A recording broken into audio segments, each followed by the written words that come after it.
Can you hear me?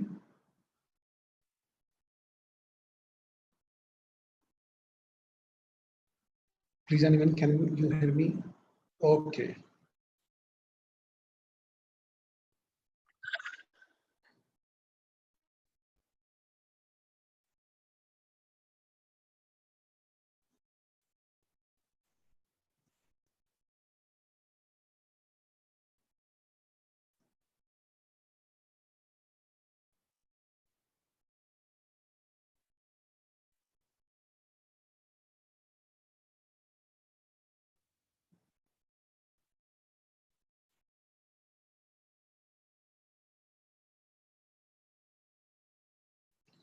ले जी, start करते हैं आज की क्लास को चंद कुरानी आयात से। आऊज़ु बिल्लाहि मिनश शैतानिर रजीम, बिस्मिल्लाहिर रहमानिर रहीम।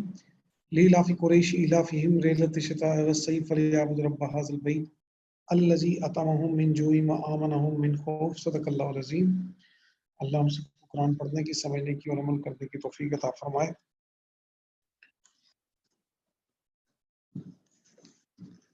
तो प्यारे बच्चों, कंसोलिडेशन डिस्कस कर रहे थे।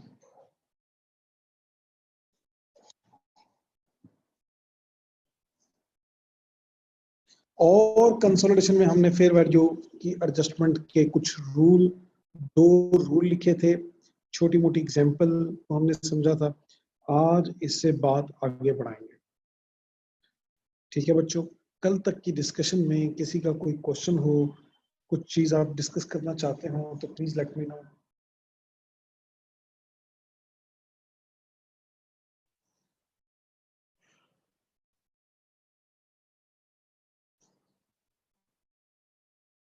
Okay, I have shared this chapter in PDF in WhatsApp group.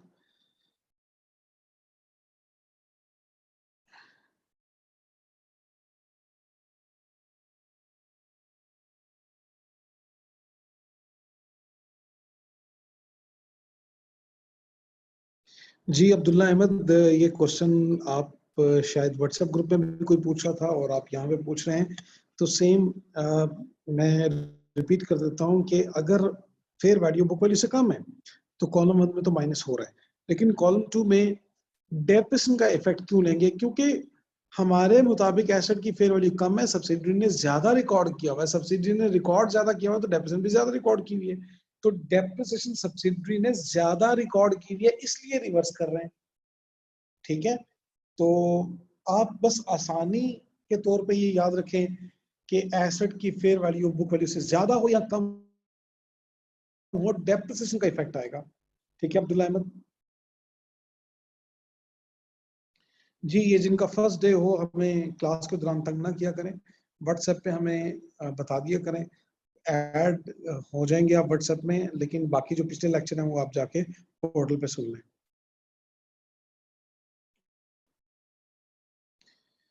नहीं बच्चों, आज हम बात करेंगे फेयर वैल्यू एडजस्टमेंट के फर्दर रूल की।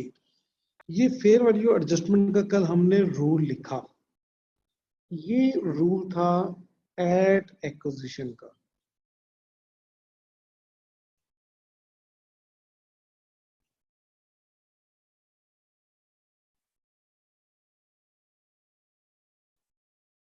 अच्छा, चौधरी अली रजा का क्वेश्चन है कि we calculated goodwill by deducting equity from investment amount. We could have done the same thing deducting net assets from investment in subsidiary.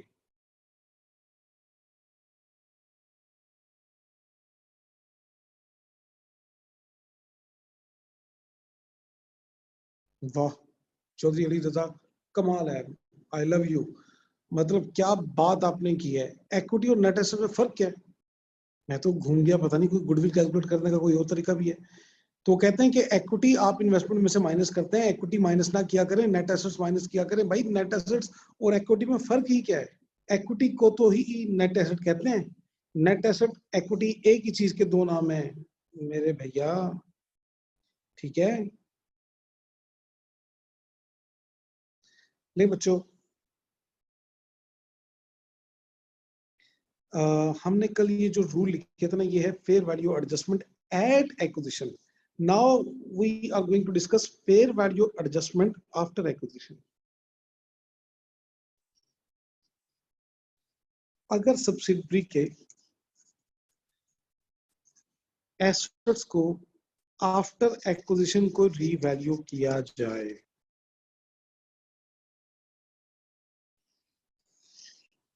तो क्वेश्चन मैं आपसे पूछता हूं, पहले मुझे बताएं, ये जो हमने कल एक छोटी सी एग्जांपल लेके चले थे, हमने कॉलम 1 में भी एडजस्टमेंट की थी, कॉलम 2 में भी एडजस्टमेंट की थी, कॉलम 2 में फेयर वैल्यू को ऐड किया था, डिफरेंस को ऐड किया था और डेप्रिसिएशन को माइनस किया था। लेकिन अब मेरा आपसे क्वेश्चन है कि ये fair value at acquisition determine की गई थी, वो बुक वैल्यू से ज्यादा भी हो सकती है, कम भी हो सकती है, ज्यादा होगी तो ऐड कर देंगे, कम होगी तो माइनस कर देंगे। लेकिन अब मैं बात कर रहा हूँ कि फेयर वैल्यू सब्सिडरी के एसेट्स की एक्विजिशन के बाद डिटरमिन की गई, साल बाद, 2 साल बाद, 4 साल बाद, इवन आज 8 साल बाद। हमने सब्सिडरी को 8 साल पहले एक्वायर किया था, तो आज हमने सब्सिडरी के एसेट्स की रीवैल्यूएशन की है। तो मुझे बताएं, कॉलम 1 में कोई एडजस्टमेंट आनी चाहिए? मेरा आपसे क्वेश्चन है, क्या कॉलम 1 में कोई एडजस्टमेंट आनी चाहिए? नहीं आनी चाहिए। बिल्कुल सही कहा शान, शान से जियो। तो फेयर वैल्यू एडजस्टमेंट शुएब, बिल्कुल सही कहा आपने, कॉलम 1 में नहीं आनी चाहिए। फिर फेयर वैल्यू एडजस्टमेंट सिर्फ और सिर्फ कॉलम 2 में आएगी, 1 में कोई एडजस्टमेंट नहीं आएगी। क्वेश्चन में एक इंफॉर्मेशन ऐड करता हूं, group again revalued subsidiaries asset at reporting date। Acquisition के बाद कभी भी, मतलब जरूरी नहीं है रिपोर्टिंग डेट पे, एक्विजिशन के साल बाद, 2 साल बाद, 4 साल बाद, 5 साल बाद, आज 8 साल हो गए, 8 साल बाद कभी भी रीवैल्यू हो जाए। Group again revalued subsidiaries assets at reporting date where fair value is 5 million higher than book value। तो 5 मिलियन यहाँ पे आ जाएगा। कॉलम 1 में कोई इफेक्ट नहीं आएगा, कॉलम 2 में आएगा। ठीक है, हम अकॉर्डिंगली वर्किंग 1 के कॉलम 2 का टोटल करेंगे एंड दैट्स इट, खत्म। इतनी सी बात थी कि हमें कॉलम 1 में कोई इफेक्ट नहीं लेना, कॉलम 2 में लेना है। एक रूल मैं बाद में भी लिखवाऊंगा जब क्वेश्चन करवाऊंगा, तो अभी मैं ये रूल लिखता हूँ। इसका पहला पहला पहला पहला rule, if subsidiaries asset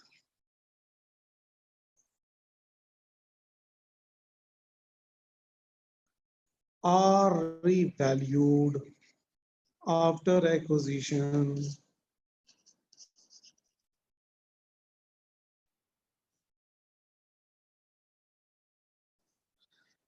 adjustment will be made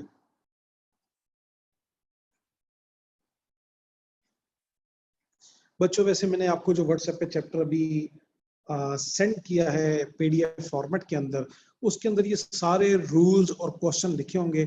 लेकिन आई विश कि आप ये रूल अपने हाथों से लिखते जाएं, ताकि आपको काफी सारे रूल्स लिखने में ही याद हो जाएं। तो पढ़े हुए रूल्स ज्यादा अच्छे तरीके से याद नहीं रहते, अगर आप अपने हाथों से लिखेंगे तो ज्यादा अच्छे तरीके से आपको याद भी रहेंगे और आपको गो थ्रू भी होते रहेंगे। Adjustment will be made in equity of subsidiary at reporting date, in equity of subsidiary at reporting date। मतलब column 2 of working 1, column 2 of working 1। ठीक है, that's it, खत्म। करें full fledge question. Are you ready now? ये rule हजम हो गए हों रिवैल्यूएशन के, तो हम एक फुल फ्लेज क्वेश्चन करें। Are you ready? तो नहीं जनाब, we're gonna start CI2। What will be the impact of depreciation? Depreciation से impact क्या होगा? क्या होगा? क्या तीप क्या कहना चाहते हो? राबिया ने एक बात पूछनी है, राबिया आप पूछें, बस हो स्टडी से रिलेटेड। जरूर पूछें। अतीब आप क्या कहना चाह रहे हैं, डेप्रिसिएशन का इम्पैक्ट क्या होगा? डेप्रिसिएशन के इम्पैक्ट से रिवैल्यूएशन रिजर्व कम हो जाएगा ना? जी राबिया, जल्दी से पूछें, जल्दी से पूछें, जल्दी से पूछें। जहाँ पे हमको भी कुछ हमारी खबर नहीं।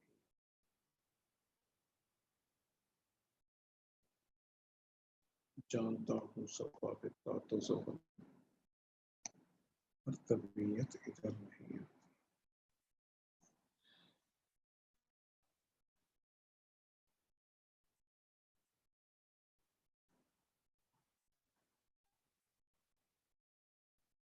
चले राबिया, मिक्स होने दे, कोई मसला नहीं। हम जब क्वेश्चन करेंगे ना तो फिर समझ आ जाएगा। रूल्स भी आपके पास नोटेड हैं, चैप्टर भी अब आपको मिल गया। तो अब आपके ना इस चैट में मुझे समझ नहीं आ रही कि कंफ्यूजन कहाँ पे है। बात ये की थी कि सब्सिडरी अगर सब्सिक्वेंटली इस एसेट को खुद डिस्पोज कर चुका है तो हमें वर्किंग वन के कॉलम 2 में एडजस्टमेंट करने की जरूरत नहीं है।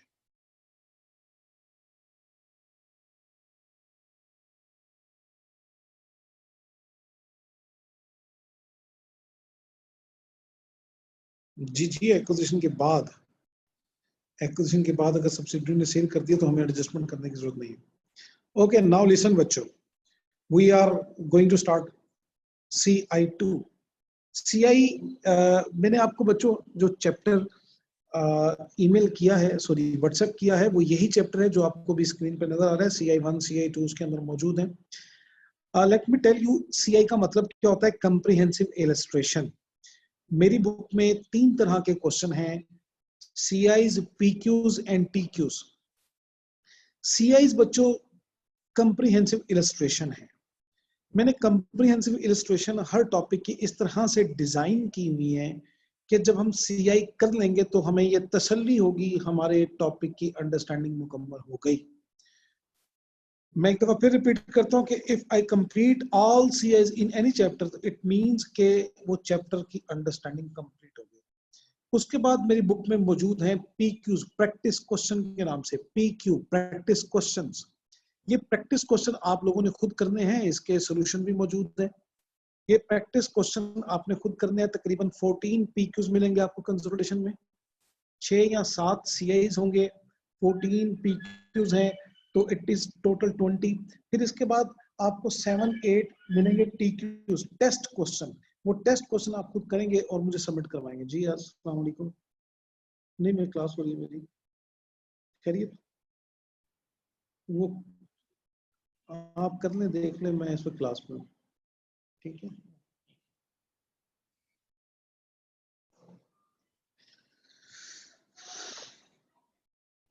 तो इस तरह से इस चैप्टर के अंदर आपको जो क्वेश्चन मिलेंगे वो तकरीबन तकरीबन 26 या 27 क्वेश्चन है। ठीक है। उसके बाद मैं आपके साथ पास पेपर के क्वेश्चन भी डिस्कस करूंगा, लेकिन उसके अलावा भी जो है कुछ और क्वेश्चन मैं आपके साथ डिस्कस करूंगा। तो तकरीबन 40-45 क्वेश्चन हम कर लेंगे इस इनिशियल स्टेज पे, फर्स्ट फेज ऑफ कंसोलिडेशन के अंदर। ठीक है बच्चों, तो ये तरीकाकार होगा हमारा। तो CI2 मैं स्टार्ट करने लगा हूं बाकायदा तौर पे।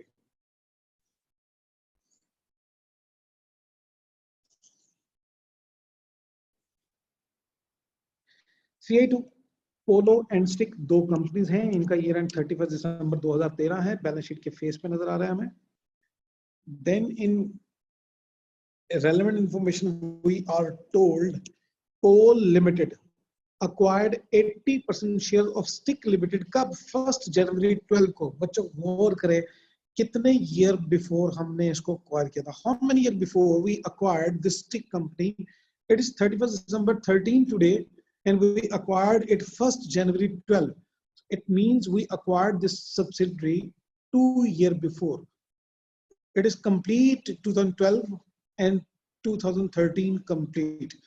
तो 2 साल पूरे हो गए हमें इस कंपनी को अक्वायर किए हुए। इज इट क्लियर बच्चों?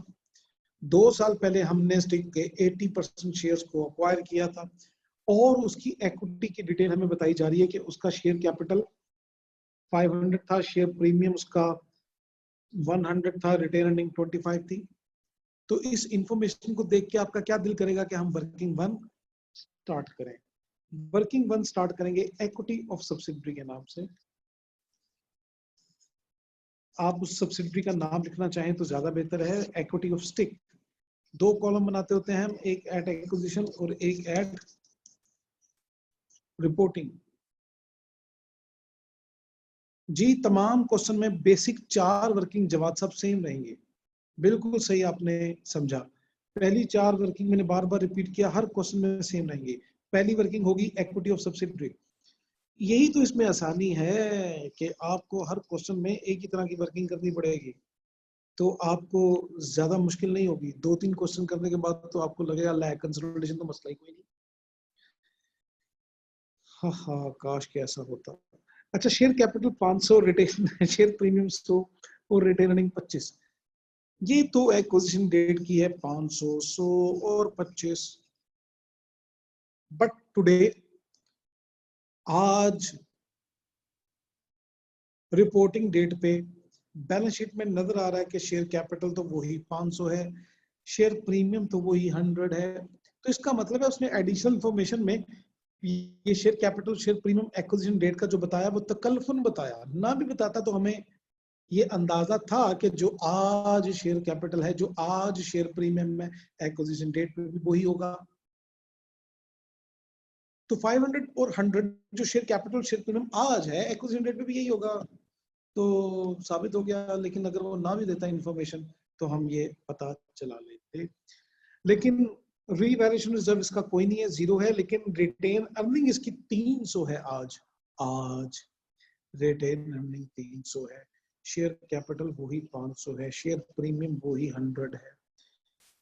ये 3 फिगर्स क्लियर हैं, रिपोर्टिंग डेट और एक्विजिशन डेट दोनों की।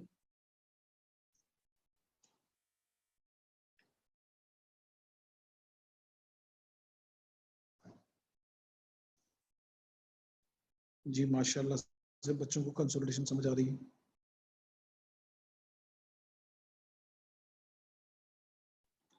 अब आगे चलते हैं। असल कहानी तो इंफॉर्मेशन नंबर 3 में है।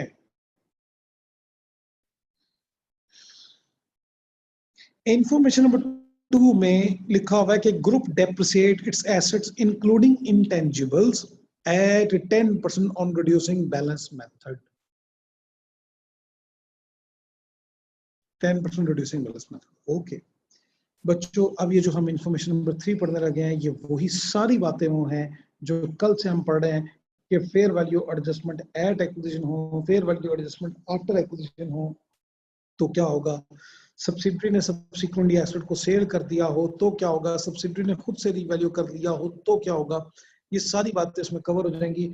और बच्चों अल्हम्दुलिल्लाह मैं इस दावे के साथ ये बात करता हूँ कि ये जो क्वेश्चन है ना CI2, ये क्वेश्चन पूरा अगर आपने समझ के किया है तो फेयर वैल्यू के सारे कंसेप्ट इसी एक क्वेश्चन में कवर हो जाते हैं। तो दिस इज अल्टीमेट क्वेश्चन। इसी तरह जब मैं CI3 करवाऊंगा तो मैं आपको बताऊंगा कि CI3 करने के बाद सारे इंट्रा ग्रुप ट्रेडिंग के कंसेप्ट उसमें कवर हो जाते हैं। तो CI डिजाइन इस तरह की की गई है कि जब हम कोई कंसेप्ट पढ़ें उसके बाद एक CI करें तो सारे कंसेप्ट उसके अंदर कवर हो जाए। ठीक है, तो अब हम इंफॉर्मेशन नंबर 3 पढ़ते हैं। Following differences were found at acquisition date between book value and fair value of subsidiaries assets. Subsidiaries assets की book value और fair value में फर्क था। कब? At acquisition. Book value कुछ और थी, fair value कुछ और थी। Book value और fair value दिव्या साथ स्टेटस में दिया हुआ वो भी देखते हैं।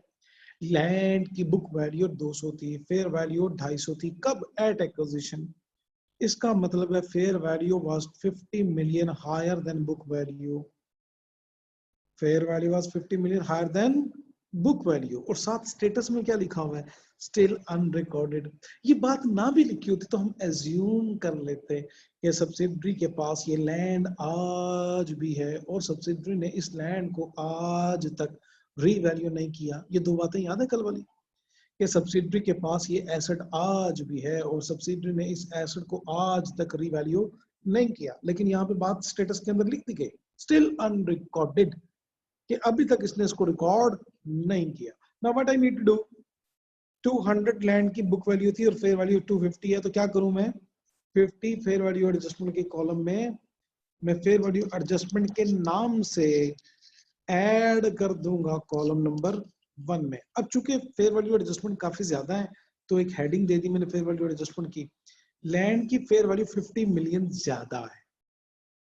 क्यों बच्चों, ज्यादा है ना, ज्यादा है ना, ठीक लिखा मैंने।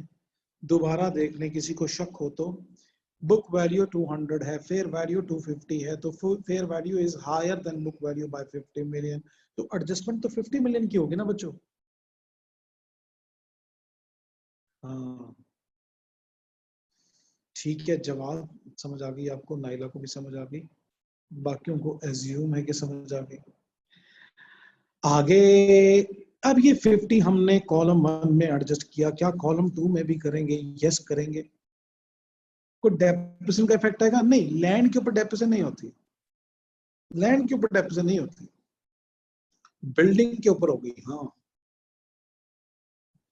बिल्डिंग की बुक वैल्यू 400 थी, फेयर वैल्यू 440 थी, so fair value 40 million higher than book value, 40 million higher. 400 books में फेयर वैल्यू 440, तो fair value is 40 million higher, कब? एट एक्विजिशन,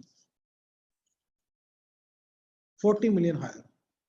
लेकिन लेकिन लेकिन लेकिन एक्स्ट्रा डेप्रिसिएशन की बातें अब करते हैं। बिल्डिंग 40 मिलियन हायर है, कब अक्वायर किया था बच्चों हमने? 2 साल पहले। और डेप्रिसिएशन का रेट क्या है? 10%। स्ट्रेट लाइन नहीं है, रिड्यूसिंग है। कल जो मैंने एग्जांपल दी थी उसमें स्ट्रेट लाइन था, आज रिड्यूसिंग है। Let me show you again information number 2, 10% on reducing balance method. Now how to calculate depreciation under reducing balance method? 40 का 10% लेंगे तो डेप्रिसिएशन आएगी 4 पहले साल में, पहले साल में 4 की डेप्रिसिएशन, फिर रीवैल्यूएशन रिजर्व जो बचेगा वो 36 का, फिर 36 का 10% लेंगे तो 3.6 आएगी, तो total depreciation for 2 year is 7.6, दोनों मिलाकर 7.6। So what is extra depreciation? 7.6. 40 will be added, but 7.6 will be reduced. Clear ना बच्चों?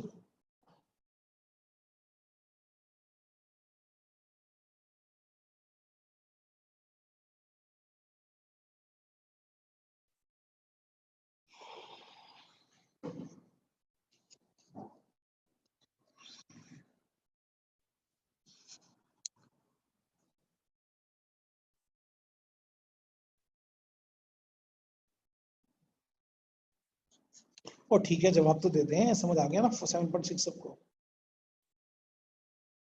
अब मैं ये टोटल यहाँ पे लिख सकता हूँ, लेकिन टोटल बाद में लिख दूंगा, अभी आगे चलते हैं।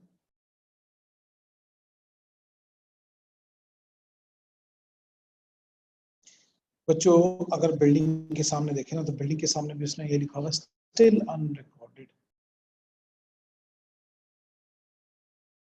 शर्जील कहते हैं दोबारा बता दे, दोबारा सुन लें। 40 मिलियन फेयर वैल्यू ज्यादा थी, तो 40 मिलियन के ऊपर 10% डेप्रिसिएशन कैलकुलेट करनी है, तो 40 मिलियन के ऊपर 10% डेप्रिसिएशन बनती है 4 million.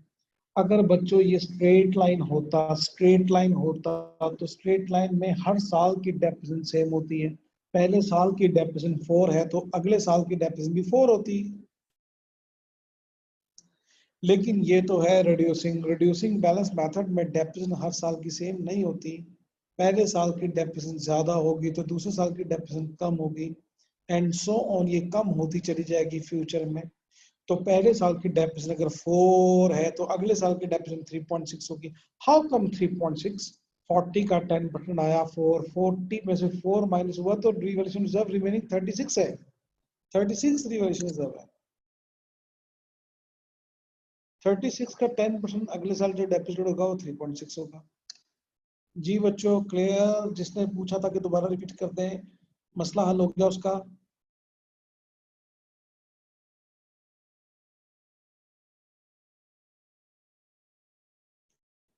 Now moving forward, plant and machinery की book value, plant and machinery की book value, plant and machinery की बुक वैल्यू 800 थी लेकिन फेयर वैल्यू 1000 थी, तो फेयर वैल्यू कितनी ज्यादा थी बुक से?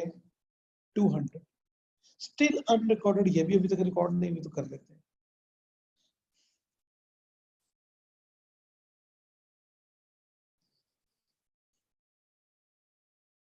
सेम ना, जिस तरह हमने बिल्डिंग की बात की ना, प्लांट एंड मशीनरी की बात, 200 ज्यादा है, 200 ज्यादा है तो 10% डेप्रिसिएट होगा 20 पहले साल में, तो बाकी बच जाएगा 180। 180 का 10% अगले साल 18, तो दोनों सालों की डेप्रिसिएशन मिला के 38 है।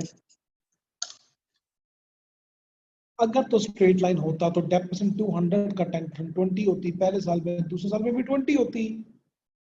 स्ट्रेट लाइन में हर साल की डेप्रिसिएशन सेम रहती है, 20 होती पहले साल में, दूसरे साल में भी 20 होती।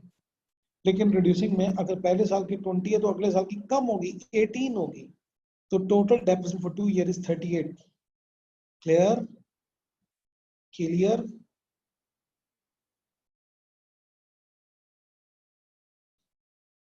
माशाल्लाह।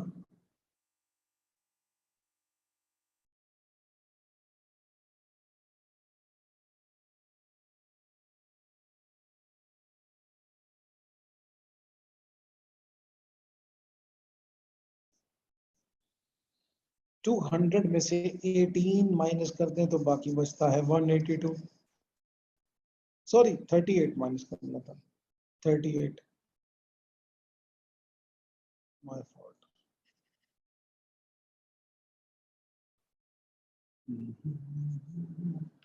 162।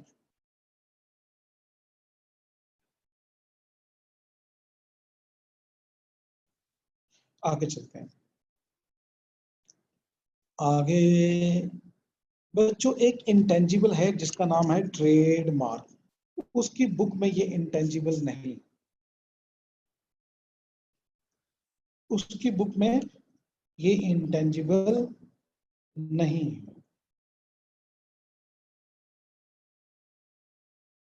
जी जी, 2 साल की डेप्रिसिएशन लिए जवाब सर, स्लो स्लो चल रहे हैं आज आप।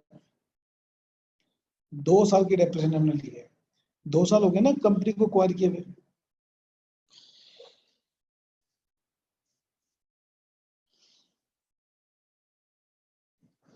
जी बच्चों, उसकी बुक में इंटेंजिबल जो कि ट्रेडमार्क के नाम से है, उसकी बुक में ये एसेट नहीं है, 0 का है, लेकिन मार्केट वैल्यू 100 है। तो बताएं फेयर वैल्यू या मार्केट वैल्यू कितनी ज्यादा है बुक से?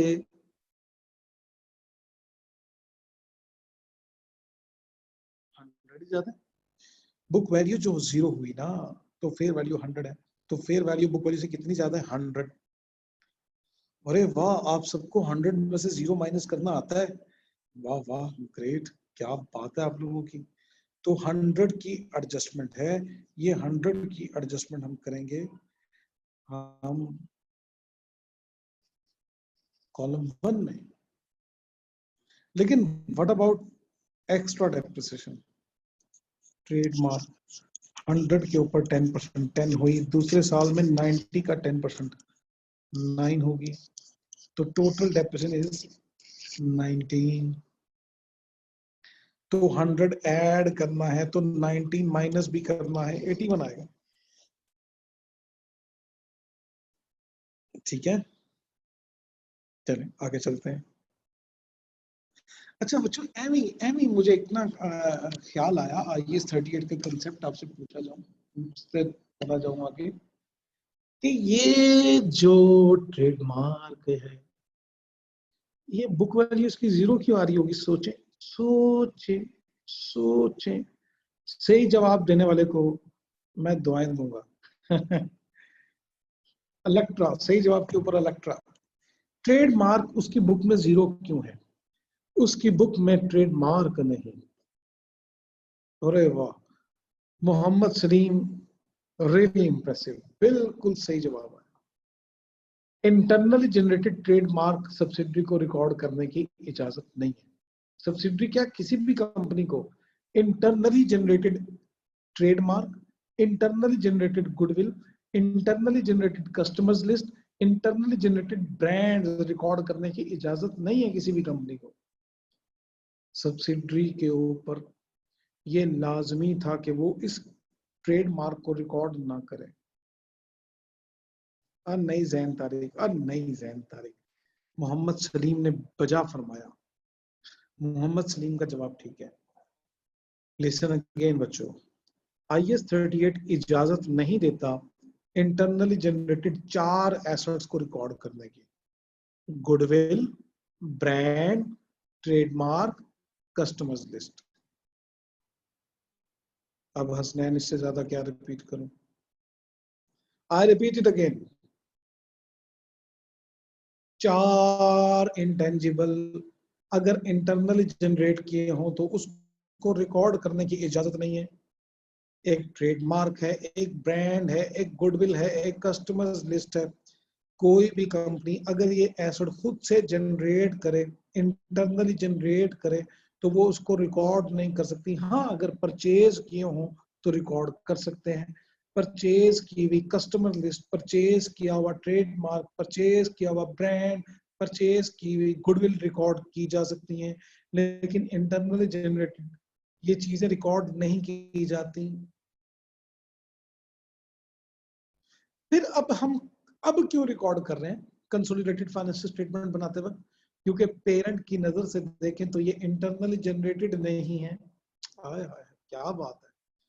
पेरेंट के पॉइंट ऑफ व्यू से तो इंटरनल जनरेटेड नहीं है ना, सब्सिडरी की इंटरनल जनरेटेड थी।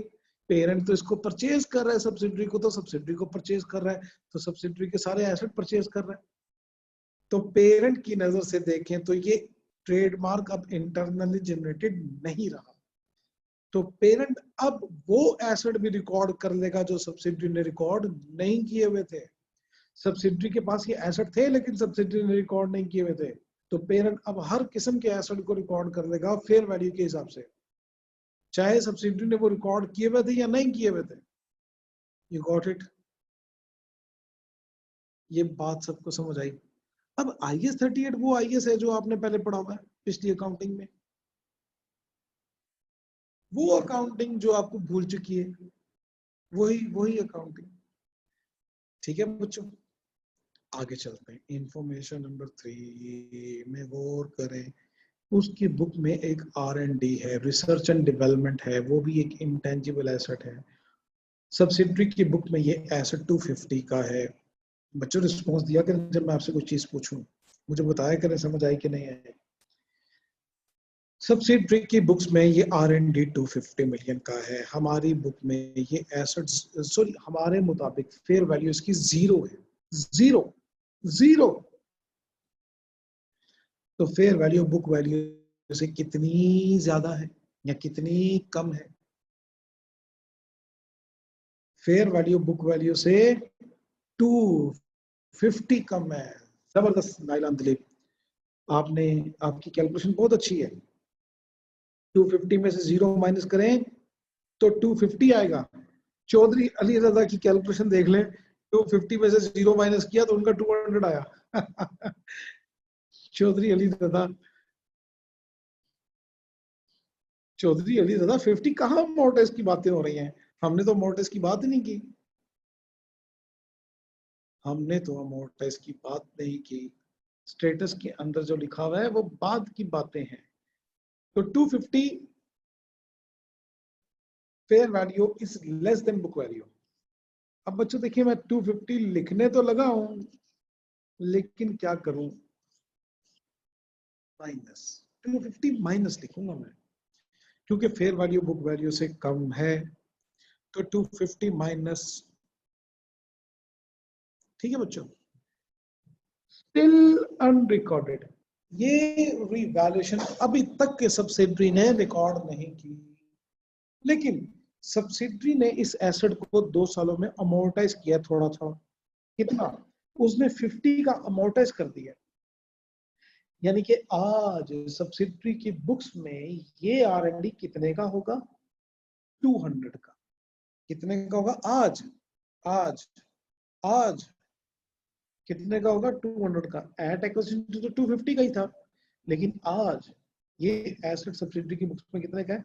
200 का, तो 200 को हम माइनस करेंगे आज रिपोर्टिंग डेट वाले कॉलम में।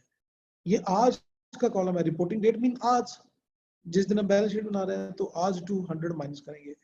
आप इसकी वर्किंग यूं देखना चाहें तो ये देख लें कि 250 माइनस 50, 250 थी फेयर वैल्यू एडजस्टमेंट, और 50 क्या है, डेप्रिसिएशन का इफेक्ट। डेप्रिसिएशन कह लें, अमोर्टाइजेशन कह लें। ठीक है बच्चों, ये भी क्लियर हो गया।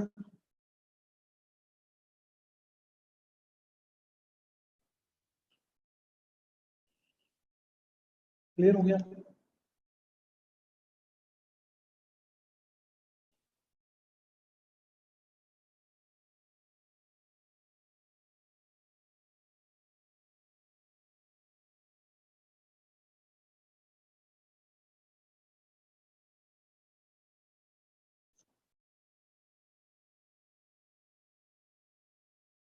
जी चौधरी अली रजा, ठीक है, आपने हमें बताया कि स्टेटस चेक कर लें।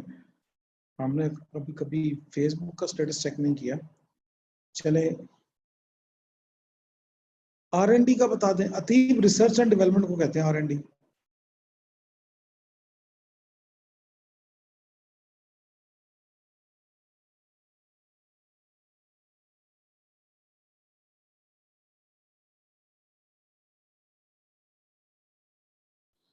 चले, चलो चले आगे चलते हैं। आखिरी आखिरी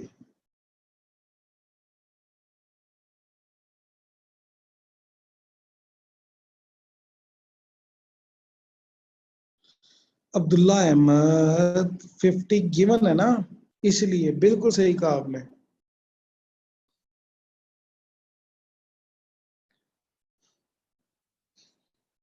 अच्छा बच्चों, इन्वेंट्री की बुक वैल्यू 50 थी और फेयर वैल्यू 40 थी। It means fair value of inventory was 10 million lower than book value. अब बच्चों इसका स्टेटस भी लिखा हुआ था, लेकिन स्टेटस ना भी लिखा हो, गौर से मेरी बात को सुने, मेरी बात को गौर से सुने, मेरी बात को बड़े गौर से सुने। मैंने कल ये कहा था कि फिक्स एसेट्स के बारे में हम ये एज्यूम करते हैं, अगर क्वेश्चन में कुछ ना बताया जाए, कि ये एसेट सब्सिडी के पास आज भी है, क्योंकि ये फिक्स एसेट रोज रोज खरीदे बेचे नहीं जाते।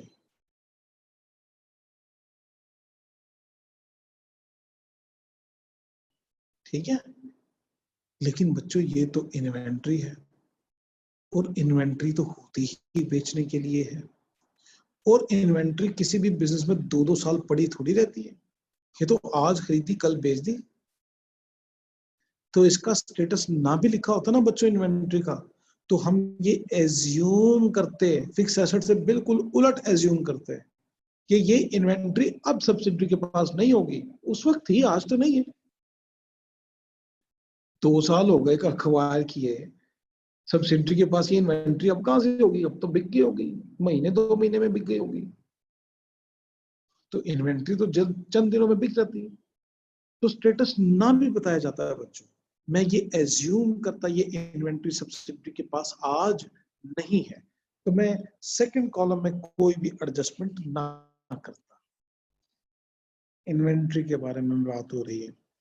बाकी तमाम फिक्स एसेट के बारे में हमने ये डिस्कस किया था कि we will assume in the absence of any information, if nothing is told in the question regarding status of asset कि वो अभी हमारे पास है कि नहीं है, तो we will assume कि फिक्स एसेट हमारे पास अभी भी है, सब्सिडी ने अभी भी रिटेन किया हुआ है।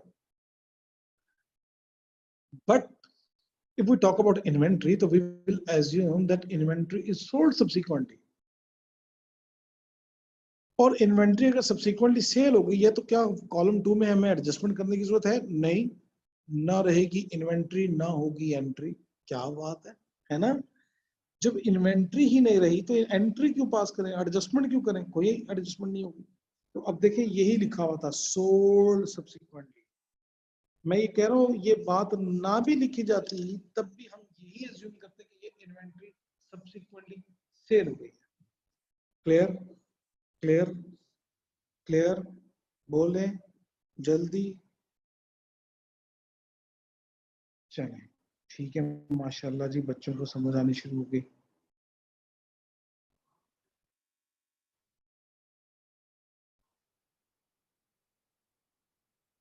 अब चलते हैं इंफॉर्मेशन नंबर 4 पे। 31 दिसंबर 2013, 31 दिसंबर 2013 आज की डेट है। 31 दिसंबर 2013 ये वो डेट है जो बैलेंस शीट के माथे के ऊपर लिखी हुई है। 31 दिसंबर 2013 यानी कि आज। Information number 4, at 31 December 2013 valuer is appointed again.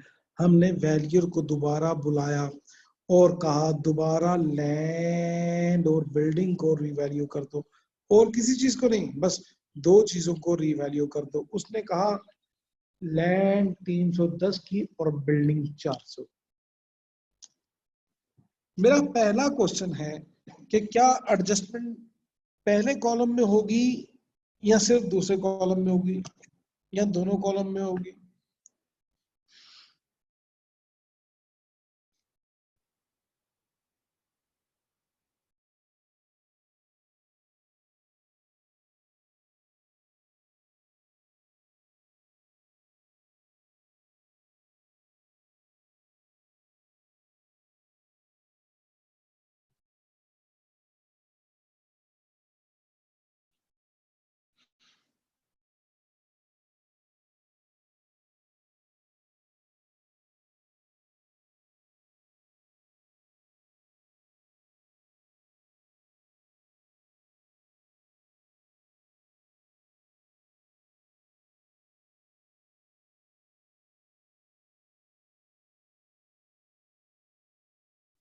जी बिल्कुल सही कहा आपने, सिर्फ सेकंड कॉलम में हो गई। You are all correct. अब मेरा आपसे दूसरा क्वेश्चन है,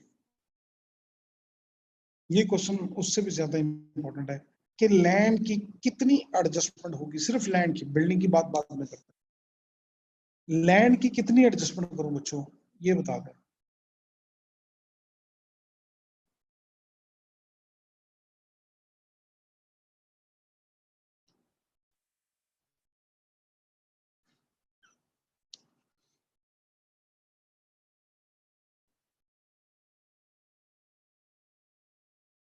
जवाद कहते हैं फर्स्ट कॉलम में होगी। जवाद आपका आंसर गलत है, बाकी सबका ठीक है। अच्छा, कुछ बच्चों ने बताया, 5 या 4 बच्चों ने बताया 60 की एडजस्टमेंट होगी। फैसल ने कहा नहीं 110 की होगी। नाइला ने बताया कि 110 की होगी। नाइला फिर सोच लें, एक दफा फिर सोच लें। ज्यादातर बच्चे 60 का कह रहे हैं, लेकिन कुछ बच्चे 110 वाले हैं। अरे वाह, एक ने तो हद कर दी, 260 कह दिया।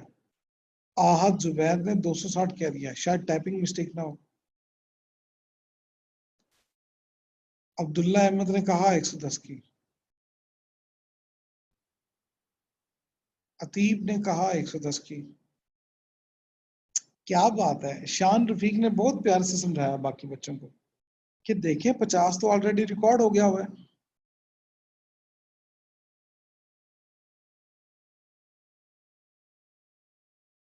शान वेल डन, वेल डन।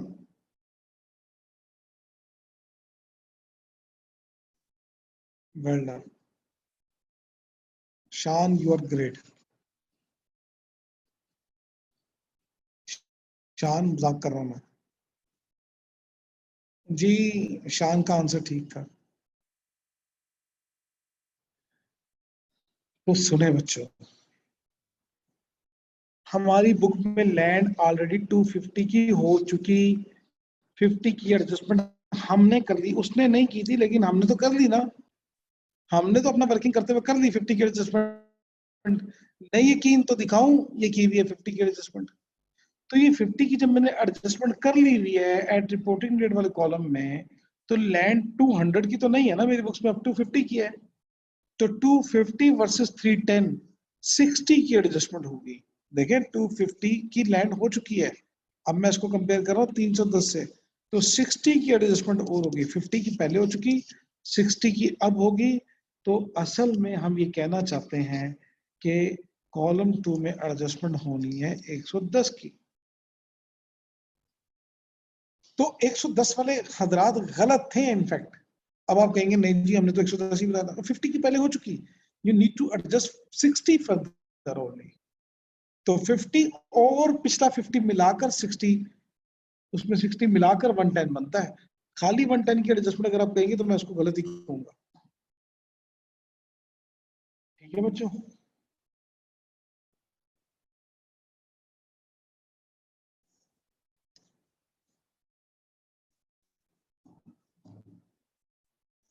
ले बच्चों अब अगली बात मुझे बताएं, बिल्डिंग की कितनी एडजस्टमेंट करूं एट रिपोर्टिंग डेट पे? कुछ एडजस्टमेंट पहले भी हो चुकी होगी, लेकिन अब कितनी एडजस्टमेंट करूं? Hurry up.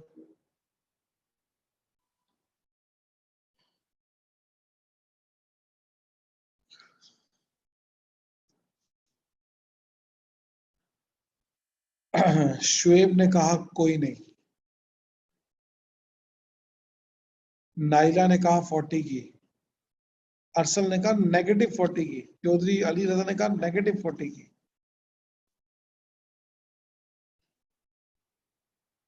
फैसल ने कहा -40,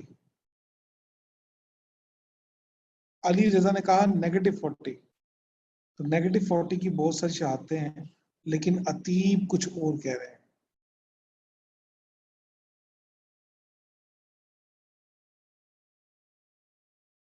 शुएब कहते हैं 400 ही रहेगा। शान कहते हैं कि 40 नेगेटिव। जवाद कहते हैं एडजस्टमेंट ही कोई नहीं है। वलीद कहते हैं नेगेटिव। पता नहीं ये हसनैन और कुछ बच्चे कह रहे हैं एडजस्टमेंट ही कोई नहीं है। क्यों नहीं है भाई, किसने कहा एडजस्टमेंट नहीं है? अतीब कहते हैं 32.4 नेगेटिव। अरे यार जाने दो। सलीम कहते हैं 197.5। 32.4 वाले नेगेटिव वाले कुछ हजरात हैं, पता नहीं किस बेस पे कह रहे हैं।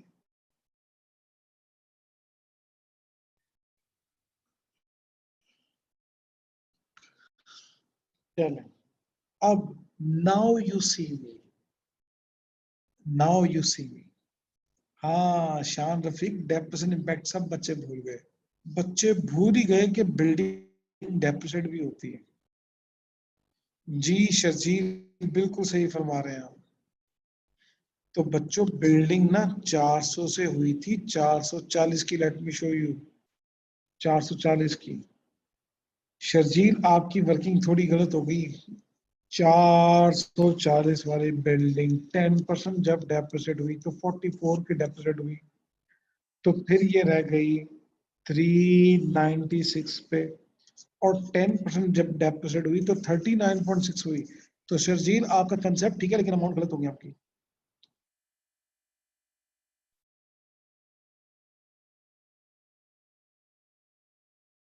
तो ये बिल्डिंग आज सब्सिडी की बुक्स में कितनी होगी सोचें जरा। 440 -44, 396 -39.6, 356.4 की है बच्चों। और हम इसको कितने पे रीवैल्यू कर रहे हैं, देखें जरा, देखें जरा, देखें जरा, देखें जरा, देखें कितने पे, 400 पे। तो बिल्डिंग की वैल्यू बढ़ी है, कम नहीं हुई। गेन है, 43.6 का गेन है।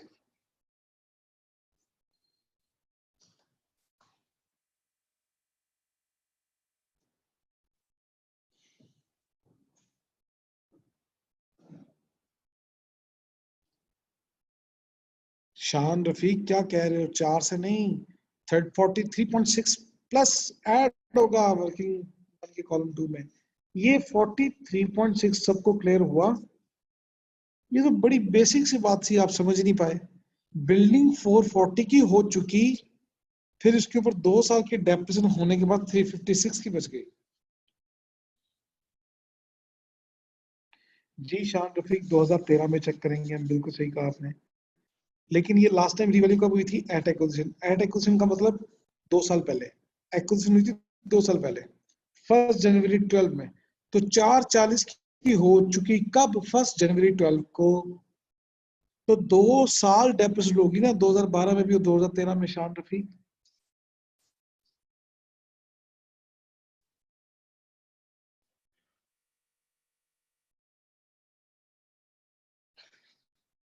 ठीक है,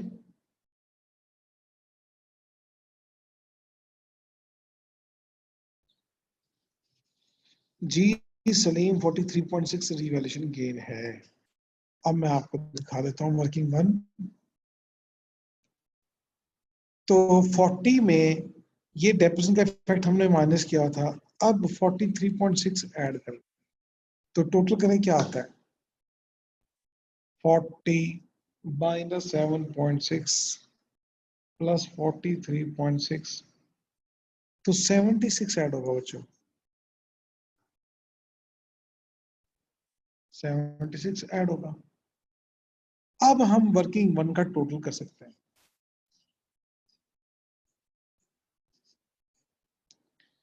जी वर्किंग वन का टोटल करते हैं। हर ये कैलकुलेटर उठा लें, टोटल करें।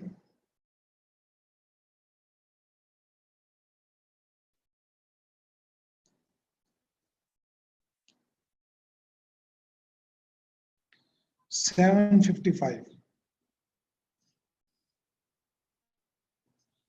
और शान रफीक पी के ओ 130 कहां से आ गया?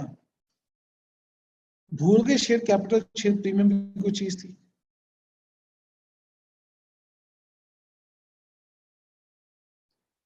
कॉलम 2।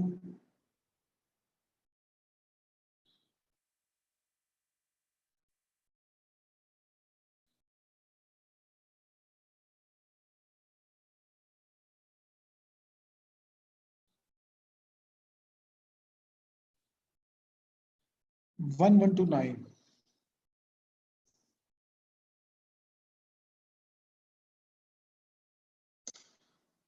सलीम कहते हैं 755.00 है। 2 जीरो की माफी दे दें यार। 11:29 सेकंड कॉलम है, बिल्कुल सही फरमाया आपने।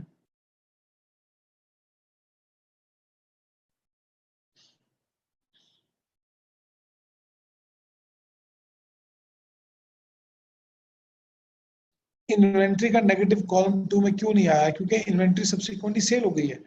आज रिपोर्टिंग डेट पे सब्सिडरी के पास वो इन्वेंट्री है ही नहीं। जब इन्वेंट्री ही नहीं है तो उसकी एडजस्टमेंट क्यों करें? यही तो कल रूल लिखवाया था कि हम वर्किंग वन के कॉलम 2 में एडजस्टमेंट कब करते हैं और कब नहीं करते। मैं आपको रूल दोबारा दिखा देता हूँ। ये हमने रेड पेन से कल ये रूल लिखा था, the same adjustment, rule number 2, the same adjustment after depreciation effect will be made in equity of subsidiary at reporting date, column 2 of working on, if subsidiary still holds such asset। अगर subsidy के पास वो asset आज भी है और उसने इसको revalue नहीं किया, तो क्या ये इन्वेंट्री सब्सिडी के पास आज है? नहीं है, तो हम वर्किंग वन के कॉलम 2 में एडजस्टमेंट नहीं करेंगे। ठीक है बच्चों, समझ आ गया?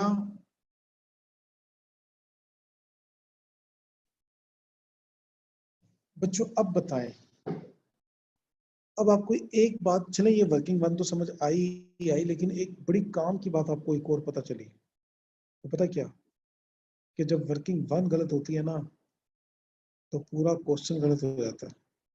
मतलब बहुत बड़ा इम्पैक्ट आता है उसकी वजह से। जिसकी वर्किंग वन गलत है, क्या उसकी गुडविल ठीक हो सकती है? नहीं। क्या उसकी एनसीए ठीक हो सकती है? नहीं। क्या उसकी ग्रुप रिटर्निंग वर्किंग 4 ठीक हो सकती है? यानी कि working 2, 3, 4, working 2 goodwill, working 3 NCI, working 4 group returning ठीक हो सकती है? नहीं, not at all. Working one के ऊपर बेस करती है तीनों वर्किंग।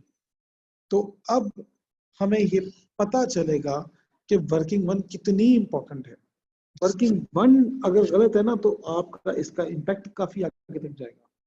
तो वर्किंग वन आपने बड़े आंखें खोल के एहतियात के साथ करनी होती है। ठीक है, अब हम वर्किंग 2, 3, 4 कर सकते हैं आसानी से।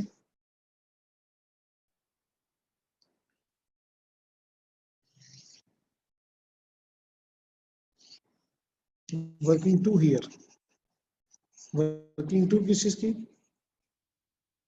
गुडविल की। कैसे करते हैं? इन्वेस्टमेंट कितनी की हुई है स्टिक के अंदर? 1000 की इन्वेस्टमेंट है, 1000 की लेस कितने सब्सिडी के एसेट थे एक्विजिशन पे? 755 के। 755 के। क्या सारे हमारे थे? नहीं, सारे हमारे नहीं थे।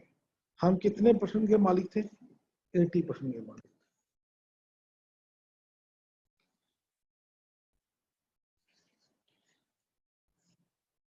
तो 755 का 80%,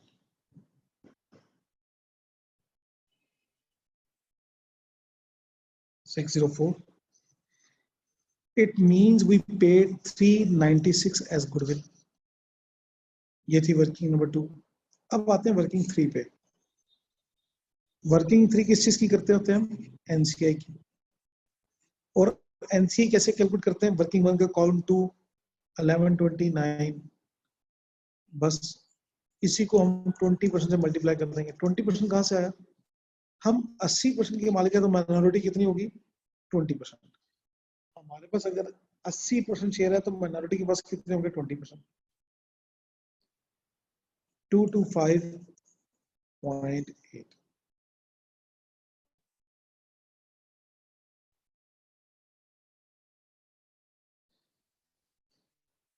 चलिए जी, वर्किंग 3 भी हो गई।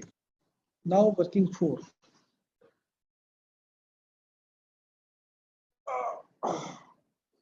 Working 4 group retain earning. इसमें पोलो यानी कि पेरेंट की अपनी 100% आएगी। स्टिक यानी कि सब्सिडरी की पोस्ट एक्विजिशन लेंगे। तो पहले देखते हैं पोलो की रिटेन अर्निंग कितनी है। पोलो की रिटेन अर्निंग है 900।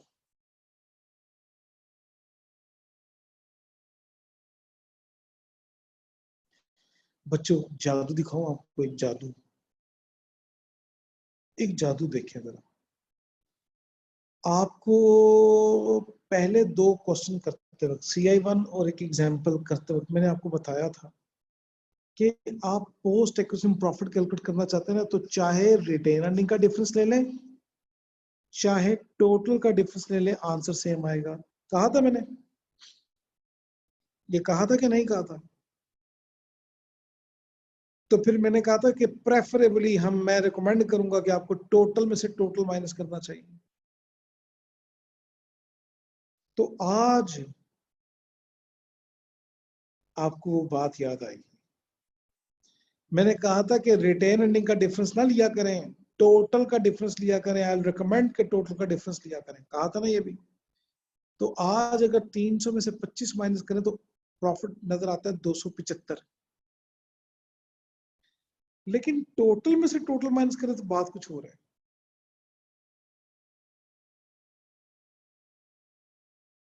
ये 374 आता है। नो व्हाई दिस कोलावेरिटी? ये आंसर क्यों मैच नहीं कर रहा? रिटेन का डिफरेंस लेते हैं, कुछ और आता है, टोटल का टोटल माइनस करते हैं, ये आंसर कुछ और आता है, कुछ और आ रहा है आंसर, इत्तेफाक नहीं है। बच्चों जरा गौर करें। जब हम टोटल में से टोटल माइनस करते हैं तो फेयर वैल्यू के इफेक्ट भी आ जाते हैं, एक्स्ट्रा डेप्रिसिएशन के इफेक्ट भी आ जाते हैं। आपने बिल्कुल ठीक कहा अली रजा के फेयर वैल्यू एडजस्टमेंट भी आ जाती है, शान ने भी यही कहा, लेकिन आप एक चीज भूल रहे हैं, एक्स्ट्रा डेप्रिसिएशन का इफेक्ट भी आ जाता है।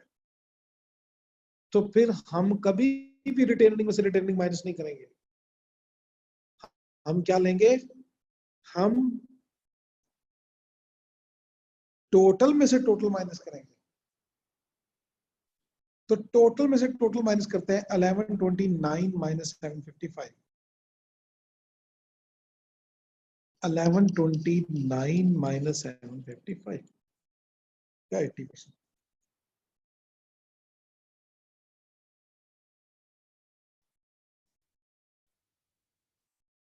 299.2। अब मैं इसका टोटल करूं तो 1199.2 आ जाएगा, लेकिन आई रिकमेंड कि आप अभी टोटल ना करें टोटल, अभी टोटल ना कीजिएगा वर्किंग नंबर 4 का। हो गई जहां तक ठीक है, आगे चलते हैं। अब बैलेंस शीट के फेस पे आते हैं, बैलेंस शीट टैली करते हैं। बच्चों लैंड, ये क्वेश्चन पेपर है। अब मैं आंसर शीट पे जब कंसोलिडेटेड बैलेंस शीट बनाऊंगा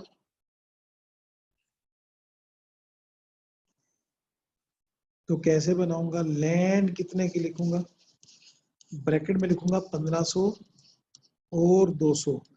हाँ जी बच्चों 1700 लिख दूं 1700 लिख दूं, क्यों ना लिखूं, हाथ जुबैर क्यों ना लिखूं।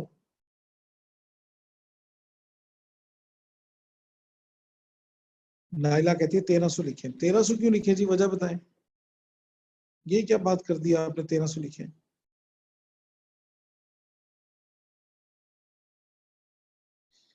जी बच्चों अब जरा 1400, ये क्या बातें कर रहे हैं आप 1400 वाली।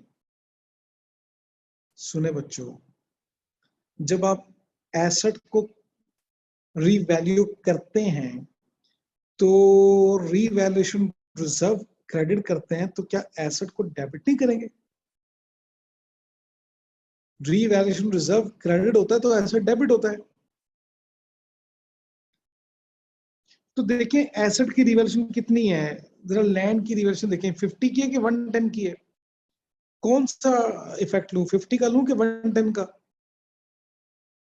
शान 110 का इफेक्ट क्यों लूं मैं, 50 का क्यों ना लूं, वजह बताएं। या मैं हवा में तीर। अरे वाह क्या बात है, शान और अहद जुबैर। एट रिपोर्टिंग डेट का हमने देखना है, इन दोनों कॉलम की हेडिंग देखनी है। वाकई ये रिपोर्टिंग डेट का मतलब है आज, आज कितनी एडजस्टमेंट हो रही है लैंड की, 110। तो ये 110 बैलेंस शीट में लैंड की फिगर में ऐड होगा। तो बच्चों पल्ले बांध लें ये बात कि वर्किंग वन के कॉलम 2 में, बड़े गौर से मेरी बात सुनिएगा, गोल्डन वर्डिंग है जो मैं बोलने लगा हूं। वर्किंग वन के कॉलम 2 में, वर्किंग वन के कॉलम 2 में, वर्किंग वन के कॉलम 2 में जो जो अमाउंट्स आ रही हैं इनका सेकंड इफेक्ट हमने बैलेंस शीट पे लेना है। वर्किंग वन के कॉलम 2 में जो जो एडजस्टमेंट आ रही है, एडजस्टमेंट, इनका इफेक्ट हमने बैलेंस शीट के फेस पर भी लेना है। सेकंड इफेक्ट आएगा ना वो, ये क्रेडिट है तो डेबिट इफेक्ट बैलेंस शीट के फेस पे आएगा। तो लैंड की वजह से रिवैल्यूएशन जब क्रेडिट हो रहा है, इक्विटी क्रेडिट हो रही है, तो लैंड डेबिट होगी 110 से।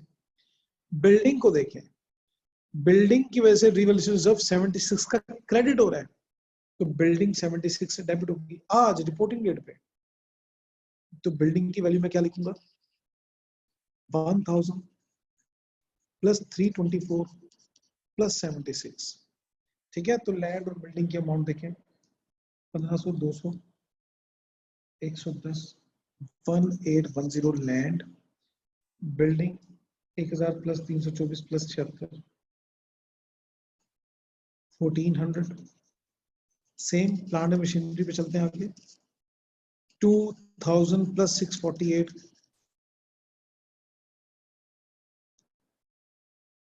Plus 162,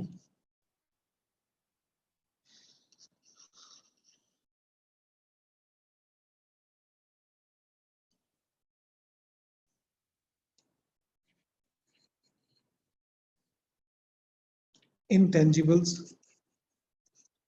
1000 plus 200। अब देखते हैं इंटेंजिबल की, इंटेंजिबल की ना दो अमाउंट है, ट्रेड मार्क भी इंटेंजिबल और R&D भी इंटेंजिबल, ये दो अमाउंट है। 81 ऐड करना है, 200 लेस करना है। 81 ऐड करना है, 200 लेस करना है, तो बन जाएगा 1081 इंटेंजिबल्स। खत्म हो गए तमाम एसेट्स। अब ये रूल नंबर 1 कर रहे हैं, line by line item add कर रहे हैं। रूल नंबर 2 क्या था, investment by parent and subsidiaries eliminated and replaced by goodwill if any. तो गुडविल हमारे पास आई है, कितनी गुडविल आई है वर्किंग नंबर 2? 396। तो वर्किंग 2 का रेफरेंस दें, 396 की गुडविल लिखें। आगे चलते हैं। करंट एसेट्स की हेडिंग दें। करंट एसेट में पहली चीज है इन्वेंट्री,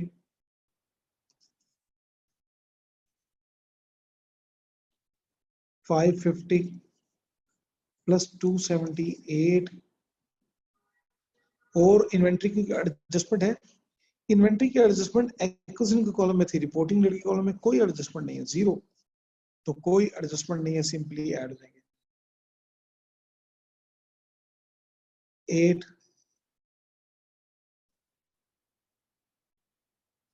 to 8। रिसीवेबल में कोई एडजस्टमेंट नहीं है, सिंपली 400 और 200 ऐड हो जाएंगे, 600। कैश में कोई एडजस्टमेंट नहीं है, 200 और 100 ऐड हो जाएंगे, सिंपली 300। एडजस्टमेंट थी नॉन करंट एसेट्स में रीवैल्यूएशन की वजह से। नहीं जी, बैलेंस शीट की एसेट साइड का टोटल करते हैं।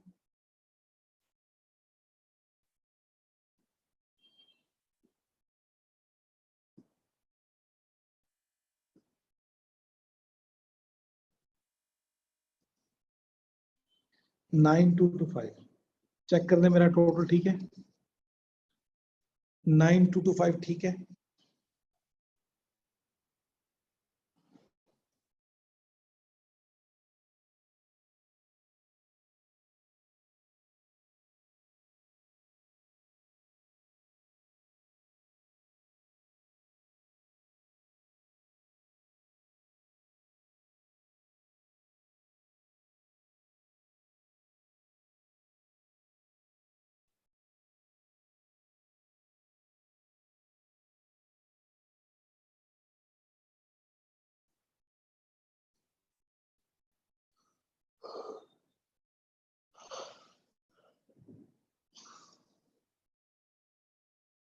चलें आगे चलते हैं। ऑपोजिट साइड पे आते हैं, इक्विटी।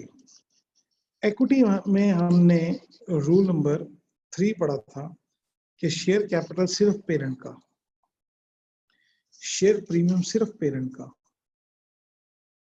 इसके बाद ग्रुप रिवैल्यूएशन रिजर्व आ रहे हैं। ग्रुप रिवैल्यूएशन रिजर्व हमने रूल नहीं पढ़ा अभी तक।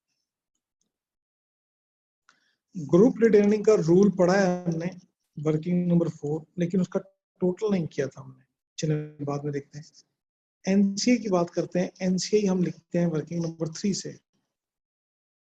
तो एनसीए देखें वर्किंग नंबर 3 से कितनी आ रही है, 225.8।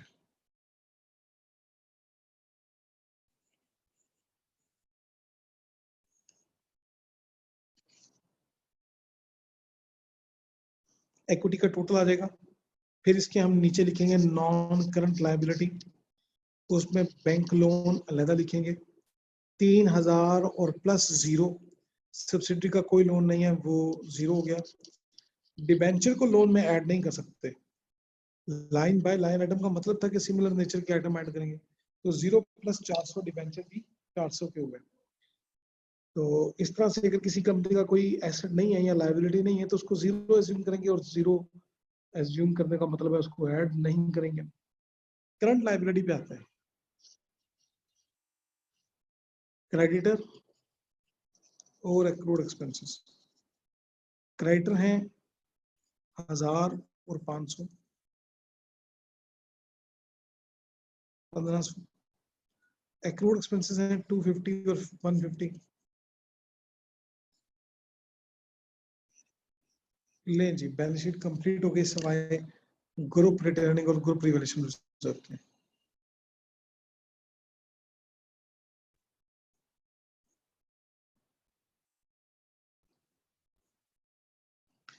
अभी स्क्रीनशॉट लेने की जरूरत नहीं है, पहले मैं इसको टैली कर दूं, फिर इसका स्क्रीनशॉट ले लीजिएगा। यहां तक कोई कंफ्यूजन हो तो पूछ लें।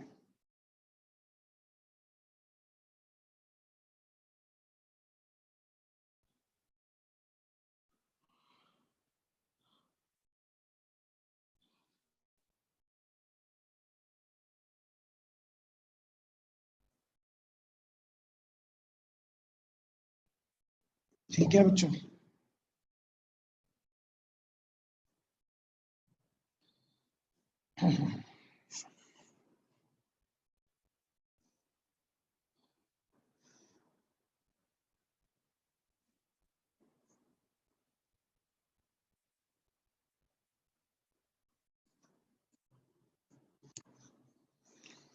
जी बच्चों ठीक है।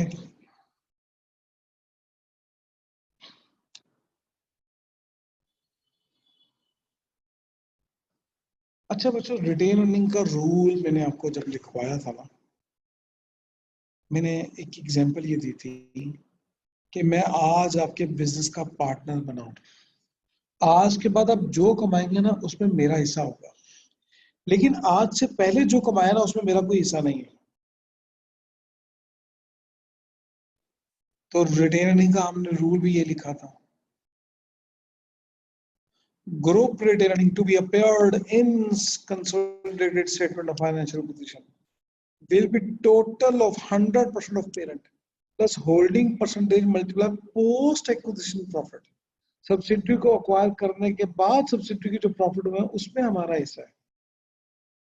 बच्चों सुन लें, बड़ी इंपॉर्टेंट गोल्डन वर्डिंग में लिखने वाली जो ये बात है कि जो रूल ग्रुप रिटेन अर्निंग का था ना, यही रूल रीवैल्यूएशन रिजर्व का है, यही रूल जनरल रिजर्व का है, यही रूल किसी भी रिजर्व का है, तमाम रिजर्व्स का यही रूल है। रिजर्व्स का मतलब अर्निंग है, प्रॉफिट है। तो आज मैंने आपको अक्वायर किया, मैंने आपकी कंपनी को अक्वायर किया, आज के बाद आपकी कंपनी के जितने भी प्रॉफिट्स यहाँ रिजर्व होंगे उसका फॉर एग्जाम्पल 70%, 80% मेरा होगा। लेट से मैंने 80% अक्वायर किया तो 80% मेरा होगा।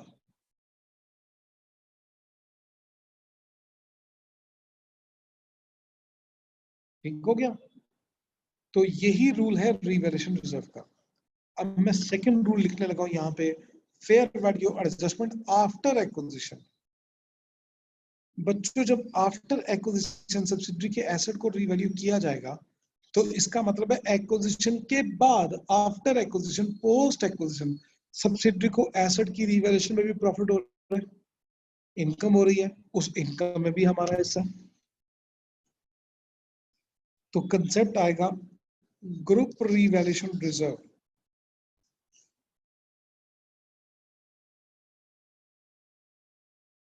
जवाब इतना बोंगा क्वेश्चन ना पूछे यार। क्वेश्चन में कहा है कि उसने सब्सिडी ने डिबेंचर, सब्सिडी के डिबेंचर एक्वायर किए। अच्छा मुझे बात कंप्लीट करने दे। Group revaluation reserve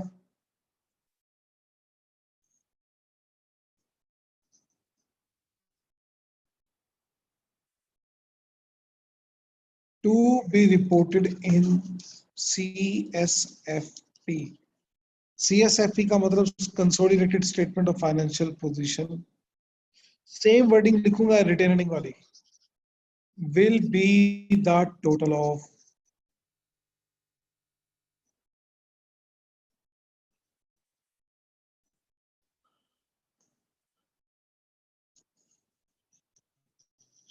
%100 of parent plus holding percentage multiply by post acquisition revaluation reserve of subsidiary।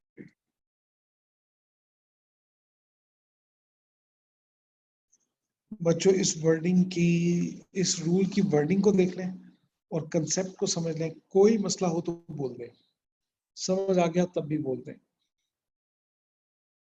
Group revaluation reserve का रूल समझ आया?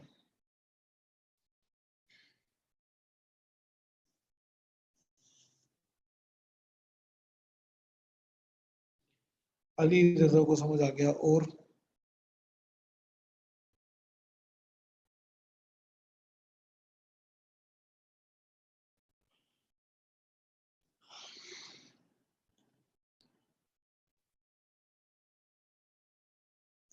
सलीम को, नाइला को, शफीक को, शान रफीक को, आहद जुबैर को समझ आ गया, राबिया को भी समझ आ गया जी।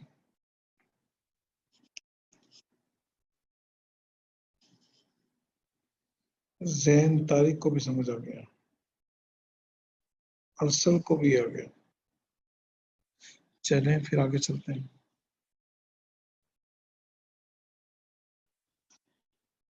अब हम एक वर्किंग 5 करेंगे।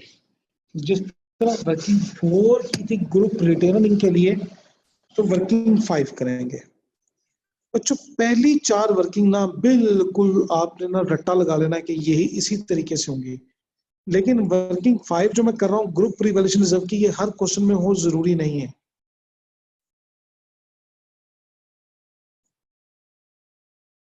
बात को गौर से फिर सुन लें। पहली 4 वर्किंग हर क्वेश्चन में होंगी, लेकिन इसके बाद 5वीं, 6ठी, 7वीं वर्किंग जो है वो हर क्वेश्चन में डिफरेंट हो सकती है। हो सकता है 5वीं, 6ठी, 7वीं वर्किंग किसी क्वेश्चन में हो, किसी क्वेश्चन में हो सकता है कि सिर्फ 4 वर्किंग ही हो। लेकिन अगर क्वेश्चन में 5वीं, 6ठी, 7वीं वर्किंग होगी, ये यूनिफॉर्म नहीं होगी। इस क्वेश्चन में वर्किंग 5 में कर रहा हूँ ग्रुप रिवैल्यूएशन रिजर्व की, हो सकता है किसी और क्वेश्चन में वर्किंग 5 किसी और चीज की करूँ। लेकिन पहली 4 वर्किंग चूंकि हर क्वेश्चन में होनी होती है, इसलिए हमने उसका स्टैंडर्ड नंबर बना दिया। और ये मैंने बनाया अपनी आसानी के लिए, मेरी आसानी भी, स्टूडेंट की आसानी भी, कि मैं वर्किंग 3 बोलूँ तो स्टूडेंट को फौरन समझ आनी चाहिए, वर्किंग 2 बोलूँ तो समझ फौरन आना चाहिए। लेकिन वर्किंग 5 किस चीज की होती है, ये कोई स्टैंडर्ड नहीं। मतलब हर क्वेश्चन में ग्रुप रिवैल्यूएशन रिजर्व की वर्किंग हो जरूरी नहीं है। तो बहरहाल फिलहाल मैं इसको वर्किंग 5 का नाम दे रहा हूँ। 100% पेरेंट का अपना रिवैल्यूएशन रिजर्व कितना है? 100। पेरेंट का अपना रिवैल्यूएशन रिजर्व कितना है? पेरेंट का नाम है पोलो। स्टिक का कितना है? स्टिक यानी कि सब्सिडरी। सब्सिडरी का पोस्ट एक्विजिशन रिवैल्यूएशन देखें, वर्किंग नंबर 1 को देखें बच्चों गौर से। एक्विजिशन के बाद कितनी रिवैल्यूएशन हुई है? एक्विजिशन के बाद सिर्फ 2 एसेट की रिवैल्यू हुई है, लैंड और बिल्डिंग। कितनी? 60 और 43.6। एक्विजिशन के बाद सब्सिडरी की सिर्फ 2 एसेट रिवैल्यू हुए थे, लैंड और बिल्डिंग, और मैंने टिक कर दिया कि उसका गेन क्या था, 60 एंड 43.6। ये पोस्ट एक्विजिशन रिवैल्यूएशन है। क्या इसमें से 80% हमारा नहीं? हमारा मीन पेरेंट का है ना? तो 103.6 का 80%, 82.88 ऐड हो जाएगा, तो 182.88। इसको हम कहेंगे ग्रुप रिवैल्यूएशन रिजर्व वर्किंग 5। इसका रेफरेंस दूंगा, बैलेंस शीट में लिखूंगा मैं, वर्किंग 5 ग्रुप रिवैल्यूएशन रिजर्व 182.88। ठीक हो गया। ले बच्चों, वर्किंग 4 का टोटल हमने नहीं किया था। क्यों नहीं किया था अब आपको समझ आ जाएगी। बच्चों मैं वर्किंग 4 कैसे कर रहा हूँ? 1129 में से 755 माइनस कर रहा हूँ, ऐसे ही है। मुझे एक चीज बता दें, क्या 1129 के अंदर क्या 60 और 43.6 का इफेक्ट मौजूद है? क्या 1129 के अंदर 60 लैंड की रिवैल्यूएशन का इफेक्ट मौजूद है? बिल्डिंग की रिवैल्यूएशन 43.6 का इफेक्ट मौजूद है? जी बिल्कुल मौजूद है। इसका मतलब है लैंड और बिल्डिंग की रिवैल्यूएशन का डबल इफेक्ट आ गया, रिटेन अर्निंग में भी आ गया और ग्रुप रिवैल्यूएशन रिजर्व में भी आ गया। रिटेन अर्निंग में भी आया हुआ है उसका इफेक्ट, 1129 के अंदर है अगर इफेक्ट, तो इसका मतलब है 299 के अंदर भी उसका इफेक्ट आ गया, और वर्किंग 4 में भी, सॉरी 5 में भी आया हुआ है। तो ये तो डबल काउंट हो गया, और डबल काउंट होगा तो बैलेंस शीट टैली नहीं होगी। तो क्या करें? वर्किंग 4 में से पोस्ट एक्विजिशन रिवैल्यूएशन माइनस कर दें, 82.88 जितना हमने वहां कैलकुलेट किया है उतना यहां से माइनस कर। माइनस इसलिए कर रहे हैं कि वो 1129 के अंदर शामिल है, 1129 का इफेक्ट 299 के अंदर शामिल है, तो अल्टीमेटली रिवैल्यूएशन का लैंड और बिल्डिंग का इफेक्ट 2 दफा आ गया। तो रिटेन अर्निंग में से माइनस करते हैं, अब टोटल करते हैं।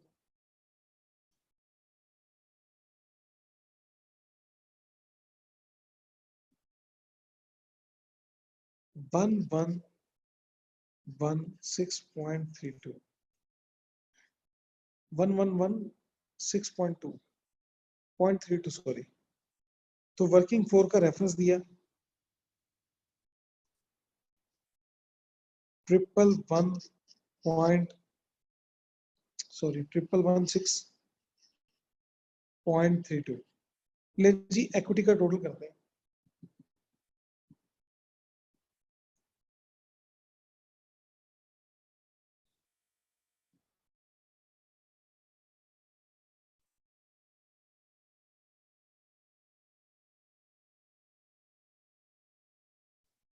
थ्री 925 बिल्कुल ठीक कहा आपने।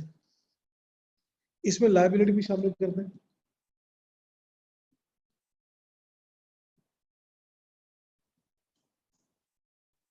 नाइन टू 5 नहीं जी, बैलेंस शीट टैली होगी।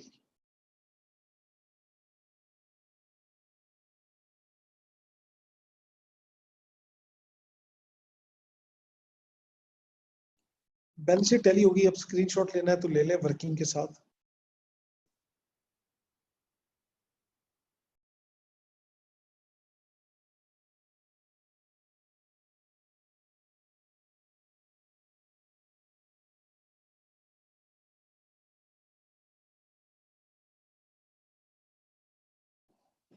छोटा जरूर हो गया लेकिन इसको अब जूम करेंगे तो क्लियर नजर आ जाएगा। तो इसका स्क्रीनशॉट ले लें, पूरा क्वेश्चन कंप्लीट हो गया और बैलेंस शीट अल्हम्दुलिल्लाह टैली हो गई।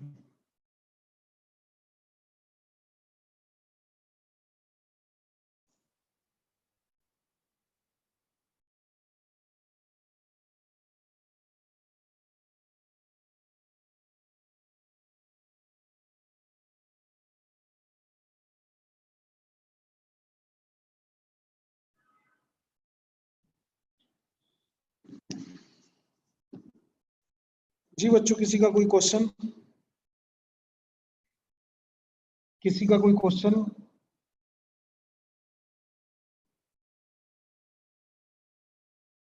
सबको बात समझ आ गई?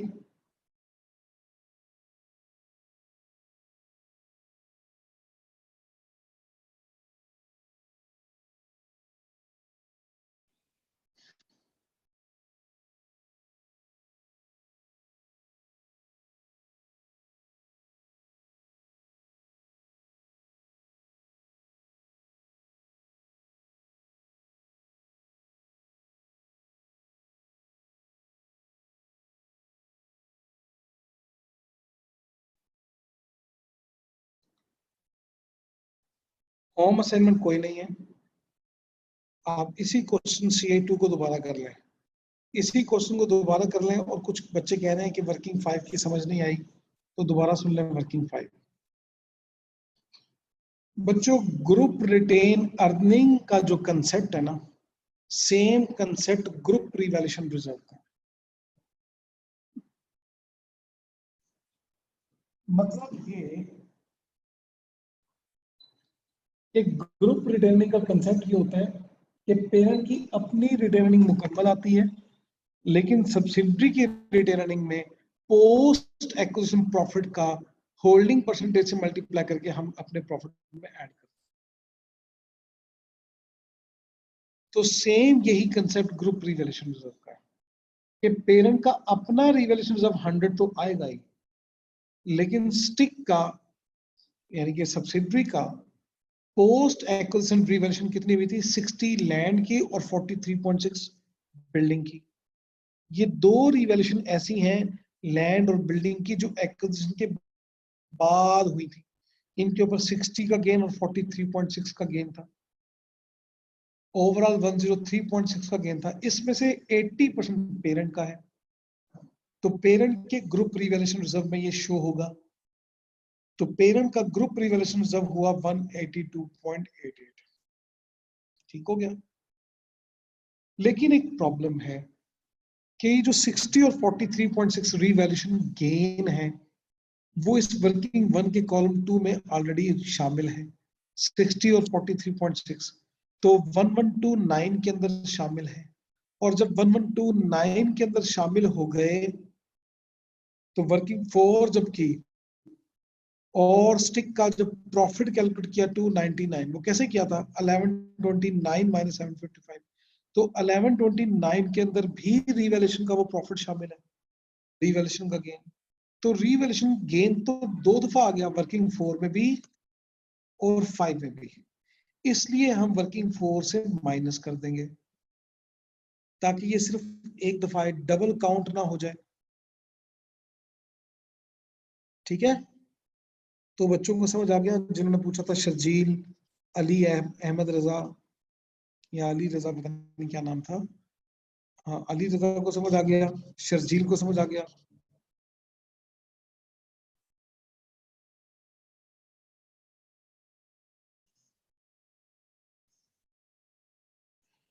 ले जी बच्चों, यही क्वेश्चन आपकी होम असाइनमेंट है। अगर तो वैसे किसी ने स्क्रीनशॉट लेना तो ले लें, वैसे मैं व्हाट्सएप के अंदर ये पूरा चैप्टर शेयर कर चुका हूँ CA2, तो CA2 को अगर किसी ने स्क्रीनशॉट लेना तो ले लें। ये क्वेश्चन अगेन आपकी होम असाइनमेंट है, इसको आप करके आए ताकि कोई कंफ्यूजन बाकी ना रहे। इंशाल्लाह मुलाकात होगी अब हमारी नेक्स्ट वीक में। कल की क्लास नहीं होगी बच्चों, कल मेरा एक और सेशन है जो कमिटमेंट ऑलरेडी बहुत अरसा पहले से हुई हुई है, तो कल मेरा जो दोपहर को एक सेशन है जिसकी वजह से मैं ये क्लास नहीं ले सकूंगा। तो नेक्स्ट वीक में अब हमारी क्लास होगी, तब तक के लिए इजाजत। आप जो है वो ये क्वेश्चन कर लें। मैं ग्रुप में बहुत से स्टूडेंट को कल से ऐड कर चुका हूँ, हसनैन। अब आप किसी क्लास फेलो को कहें आपको लिंक भेज दे, ठीक है? मैं ऐड नहीं कर सकूंगा मजीद स्टूडेंट को, ठीक है? किसी अपने क्लास फेलो से कहें कि वो आपको इस नंबर पे लिंक भेज दे। Thank you very much. Allah.